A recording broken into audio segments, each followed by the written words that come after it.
Okay, I'm sure we all have heard the big news about Rockstar finally revealing its game prices for GTA 6, which is coming out on November 19th, 2026. For the standard version, players can buy the game for $80, and they can also buy the ultimate version of the game for $100. For players who pre order the game, they get access to the Vice City Pack, which consists of unique cars, clothes, hairstyles, and weapon patterns inspired by the famed game GTA Vice City. For players who get the Ultimate Edition, they get exclusive weapons, tattoos, missions, character customizations, and other cosmetics. A lot of people are hyped for this game, and for good reason too. This is GTA 6 we're talking about, the next magnum opus of Rockstar, who've already created world-renowned games like GTA San Andreas and the 2010s masterpiece Red Dead Redemption 2. And I'm only bringing up like two legendary games from their already legendary catalog of games. However, I want to challenge people to think more critically about this event and how it could change gaming forever. Now, I know GTA fans have been waiting for GTA 6 for over 13 years now. And I mean, a lot of people have been playing GTA 5 for over a decade now. And GTA 5 is a great game, don't get me wrong, but it's also kind of old, and waiting 10 plus years for the next installment is kind of ridiculous. And don't get me started on the GTA 6 multiple delays. Anyways, I know that people are salivating and going crazy over getting their hands on the next GTA, but that's where I think there's a problem.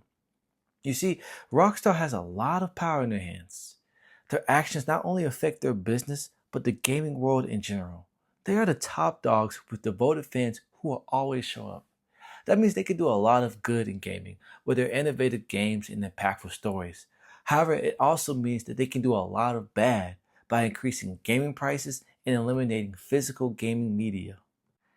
I mean, for a long time, games used to cost $60, but then they got pushed up to $70 in the past 6 years. And that was a tough pill to swallow for a lot of gamers like me. But now it's getting pushed up to $80 already. And it hasn't even been like more than 10 years where we had to pay $70 for a game. This whole $80 stuff started with Nintendo last year when they released the Nintendo Switch 2 and Mario Kart World costing $80, which I already thought was ridiculous. But now it's getting continued with Rockstar releasing GTA 6 for $80. I mean, the whole thing is when you have the top dog gaming companies raising their prices, that means that the rest of the video game market will raise their prices as well. In my opinion, this is not good for video gamers. Everything is getting more expensive in life, from bills to groceries to gas. I mean, gaming used to be an affordable luxury, but now it's just becoming a plain out luxury, an expensive one at that. I know some people are going to tell me and others in general, get your money up, okay? It's an $80 game. You can just work a job and get that money up. But it's our job as consumers to keep these companies in check. If people keep paying for these pricey games without hesitation, what's going to stop a company from making a game cost $100 or even more in the near future? Now, I know what some of you guys are saying. The technology to make these games is getting better. Games are becoming way more advanced than they used to be. And I do agree with those statements. However, these companies are already making hundreds of millions of dollars, hell, even billions of dollars with games that cost $60 to $70.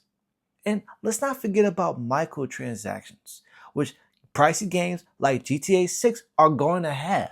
So my thing is, why are some of us worrying about a video game company's finances more than our own finances as consumers? These companies make money from our support, but we also got to make sure that they're not doing us wrong to make a profit. I know people are going to buy GTA 6 on release, but I hope that at least a good number of us wait for it to go on sale. I believe it will make these companies decrease these expensive game prices at least back to $70. And trust me, $10 can do a lot for a person in their day-to-day life. Moving on to Rockstar's decision to not sell GTA 6 on a CD. So instead of physical copies where, we get a CD, they're going to sell you a box with the downloadable code inside of it. Now, I greatly despise that decision.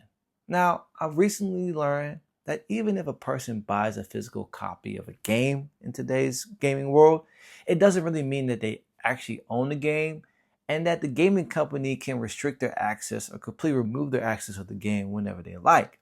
However, my point still stands. even if it's more symbolic in this situation than actual literal, is that as gamers, we're losing our ability to own what we buy. The prices for these products, these video games, are increasing, but our ability to completely own these products and play them whenever we want, however we want, is disappearing. I mean, I don't know about y'all, but I like knowing that whatever I buy is completely mine. Now, trust me, I like streaming services. I got Netflix, I got Amazon, so I understand the whole thing about subscribing, streaming, and not permanently earning your stuff. But when I'm paying a lot of money, $80, let's say $80, right? $80 to buy a game or a movie, I like to know that I own that movie or that game and I can use it whenever I want. But that's being taken away from us and nobody's talking about it. Okay, I'm not trying to tell people what to do. And honestly, people could do whatever they want to do. But I know a lot of gamers are going to buy GTA 6, and I'm not going to be mad at them for it. It's just I won't buy that game on release date due to the principles I have established for myself as a gamer. As a gamer to a gamer, I implore the rest of us to think about the big picture. Yes, we can and should be excited for games we love, but I also want us to take care of each other and make sure that these companies are not cheating us just because they're releasing a game we're hyped for. Times are changing, the gaming world is evolving, and I won't deny that. But we as gamers, as consumers, can make sure that these changes, this evolution, is benefiting us as much as it's benefiting these video game companies.